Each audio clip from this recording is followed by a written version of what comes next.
यहां से 1200 मजदूर तो चले गए, लेकिन हटिया स्टेशन पर उनको संभालना कि वो मजदूर इधर उधर ना भागें, सीधे अपने घर के लिए ना निकल जाएं, बिना जांच के वो बाहर ना जाएं, इसको लेकर क्या कुछ व्यवस्थाएं की गई और कितना बड़ा चैलेंज होगा ये? देखिए, ये चैलेंज तो बिल्कुल होगा, झारखंड सरकार के लिए भी होगा, क्योंकि अब तक ये सोचा नहीं था लोगों ने कि ट्रेन से भी आ सकती है, क्योंकि एमएचए ने जो गाइडलाइन दिया था उसके मुताबिक बसों से ही ये जो माइग्रेंट्स हैं, जो प्रवासी हैं, प्रवासी कामगार हैं, इन लोगों को अपने राज्यों तक पहुंचाने का दिशा निर्देश सरकार ने दिया था, केंद्र सरकार ने। उसको लेकर जब बात चली तो झारखंड के लगभग 5 लाख से ज्यादा के मजदूर बाहर फंसे हैं, और उन सभी मजदूरों को अगर लाने की बात अगर बसों से करें तो लगभग 25,000 से ज्यादा बसों की जरूरत पड़ती, जो कि एक लगभग नामुमकिन दिख रहा था। इसी सिलसिले में कल हेमंत सोरेन, झारखंड के मुख्यमंत्री, ने भी ये कहा था कि अगर जरूरत पड़ी तो हवाई जहाज से भी वो लेकर आएंगे, लेकिन सवाल उठता है कि ना हवाई जहाज उनके पास है ना ट्रेन उसके पास थी। तो ऐसे में अब जब केंद्र सरकार ने एक पायलट प्रोजेक्ट के तौर पर आंध्र प्रदेश से पहली ट्रेन की रवानगी करी है, और जो कि रात के 11 बजे जब झारखंड पहुंचेगी, तो इस ट्रेन के पहुंचने को लेकर यहां पर तैयारी, हाई लेवल की मीटिंग हुई है अभी थोड़ी देर पहले। वो मीटिंग अभी खत्म हुई है, कुछ देर पहले जो हमारी जानकारी है उसके मुताबिक यहां पर हटिया रेलवे स्टेशन पर 1200 जो यात्री आ रहे हैं, जो कामगार आ रहे हैं, उन सबको यहां पर एक क्वारंटीन सेंटर बनाया गया है। उसके बाद यहां से उनको जिन जिन जिलों के होंगे उन जिलों में भेजने की व्यवस्था की जाएगी, ताकि ऐसी कोई अफरा तफरी नहीं हो। जितने भी लोग आ रहे हैं उनको जांच किया जाएगा, उनके जांच के बाद उनको क्वारंटीन सेंटर में सबसे पहले ले जाया जाएगा। वहां से जो लिस्ट, लगभग जो हमारी जानकारी है उसके मुताबिक शाम के 6 से 7 बजे तक हर जिलों के आंकड़े मिल जाएंगे कि इसमें 1200 में से कौन कौन से जिले से कितने पैसेंजर्स हैं, और उसके मुताबिक उनको वहां के बसों में भेजा जाना है उन जिलों के, और वहां पर फिर उनको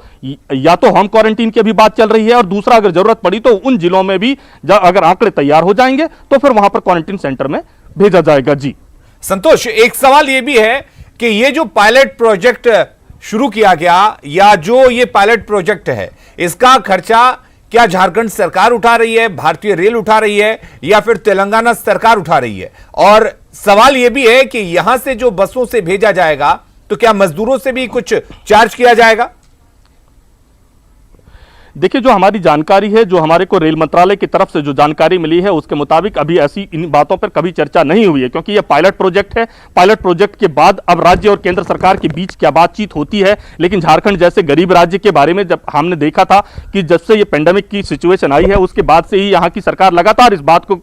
चिंता जता रही है कि केंद्र सरकार हमारी मदद करे। ऐसे में अगर झारखंड सरकार से पैसे वसूलने की अगर बात आएगी तो यहाँ के सरकार के साथ और यहाँ के लोगों के साथ एक तरीके से नाइंसाफी हो जाएगी। लेकिन अब सवाल उठता है कि आखिर खर्चा कौन बियर करे। ऐसे में अब देखना पड़ेगा केंद्र सरकार को। केंद्र सरकार के पास रेल महकमा है, रेल मंत्रालय है, और उनको देखना होगा कि क्या झारखंड की सरकार के साथ उनको किस तरीके का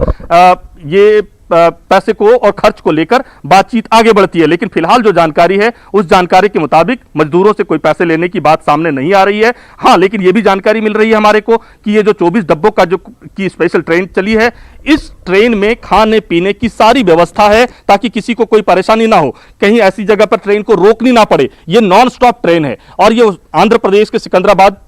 के पास से ये चली है ट्रेन और ये सीधा हटिया रेलवे स्टेशन पर पहुंचेगी। इस बीच में रास्ते में कहीं भी इस ट्रेन को रोकने की कोई इजाजत नहीं है। पैसेंजर्स को पानी की अगर जरूरत है तो वो सारी व्यवस्था है। पेंट्री कार में उतनी सारी जो फूड जो खाने के सामान की व्यवस्था है वो सारी व्यवस्थाएं उस ट्रेन में की गई हैं। तो एक पायलट प्रोजेक्ट के रूप में देखा जा रहा है। पूरी दुनिया की निगाहें होंगी। देखिए, ये सिर्फ झारखंड की खबर नहीं है या आंध्र प्रदेश से ट्रेन नहीं आ रही है, ये पूरी दुनिया की निगाहें इस ट्रेन पर पड़ रही हैं, क्योंकि पूरी दुनिया को ये मैं जिस तरीके से भारत की इमेज को लेकर चर्चा हो रही थी कि कोरोना से लड़ने के लिए भारत सरकार ने कई बड़े और कड़े कदम उठाए हैं, उसी बड़े और कड़े कदम में ये पायलट प्रोजेक्ट के तौर पर यहां से आंध्र प्रदेश से झारखंड के लिए ये ट्रेन आ रही है। और अब इस ट्रेन की सफलता और इस ट्रेन की, चलिए ये तस्वीरें आप देख सकते हैं, ये एक्सक्लूसिव तस्वीरें हम आपको न्यूज़ 18 पर दिखा रहे हैं। ये तस्वीरें हैदराबाद